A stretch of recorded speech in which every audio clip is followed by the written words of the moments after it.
Her til slut, der vender vi igen blikket mod den krig i Ukraine, der begyndte for præcis 3 år siden. For mens der kan være tvivl om støtte selv for Ukraines allierede lande, ja, så har den civile hjælp til Ukraine fra medborgere over hele verden været konstant. Og noget af den hjælp sørger en lille gruppe mænd for, bliver kørt i konvoj fra Danmark til frontlinjen. Det er vældig tidligt her torsdag morgen, og nu skal jeg med Lasse, som sidder her, en tur til grænsen. Man kan lige se på siden af døren, at bilen kommer fra Vej og Park i Sorø.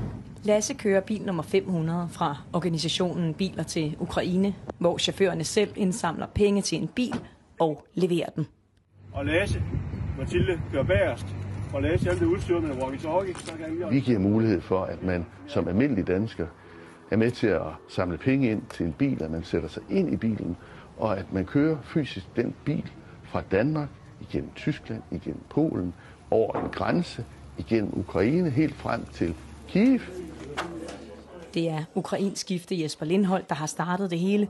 I Kiev overdrager man til militær eller til nogen, der stander bilen, før den bliver sendt til fronten for at kæmpe for det, man som dansker også føler for. Demokrati og retfærdighed og være et godt menneske.